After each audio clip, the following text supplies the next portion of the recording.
በጣም ያዘንኩት አንድ መሪ ተብሎ ካየውበት አሳዛኝ ነገር ደብረጽዮን ነው ማን ነው የሚባሉት ሰውዬ በጣም የሚያጅብ ነው። ሳውዲ ላይ ሞት ሊፈረድባቸው የተፈረደባቸው የትግራይ ተወላድ የዓለም ህዝቡ ሁሉ ለዚህ ፍትህ መቆም አለበት አሉ። አዎ እንቆማለን። ሳውዲ ላይ ሞት የተፈረደባቸው ወንድሞቼ እህቶቼ አላህ በሰላም የተፈረደባቸው ሞት ተሰርዞላቸው በሰላም ከናት ከአባታቸው የሰሩትንም ስተት ደሞ ወደ ጌታቸው ተመልሰው ሀገራቸው እንዲገቡ የሁላችንም ምኞት ነው። ይሙት አትልም፣ ሰው ይሙት አይባልም። አንድ ንጹህ ልብ ያለው ሰው ምን አባቱ ይሙትና እንኳን ተገላገልን አይባልም። እሳቸው ንግግር ተናገሩ። ጥሩ ነው ንግግሩ፣ ምን ችግር አለ? በጣም ግን የሚገርመው የዓለም ህዝብ ለዚህ ፍትህ ሰብአዊነት ነገር መቆም አለበት።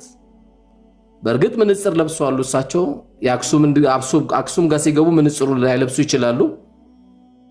መርጦ አልቃሽ ማለት ይሄ ነው። መርጦ አልቃሽ ማለት ይሄ ነው። ዛንድ ይገደሉ ዓለም አቀፍ ጥሪ ያደረግን አጠገባችን ሰርጋቸውን በልተው ለቅሶ ተደራርሰው በሰላም ተኗኑረው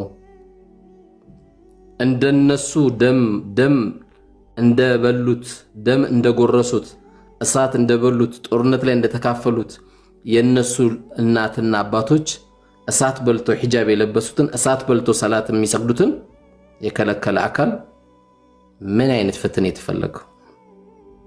ይሄ ነው መርጦ አልቃሽ። ቺ ሀገርም የሚያጠፋት ይሄ ነው። ማንም ትልቁን ተው እህት ከባሏ ጋር ተጣልታ ስትመጣ የነገረችን ነገር ሁሉ እንዳትቀበላት መጀመሪያ አዳምጠው። እህትን የሰጠኸው ባልም እሱንም አዳምጠው።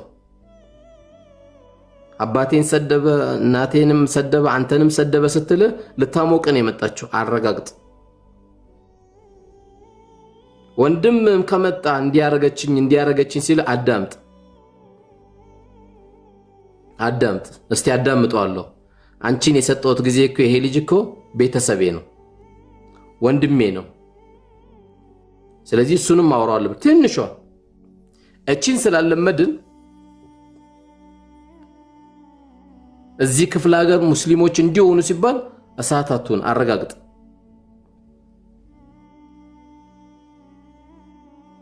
ሰው ወንበርን ፍለጋ ብዙ ነገር ሊያረግ ይችላል። ፊርዓውን አላህ ለዓናውን ያወርድበትና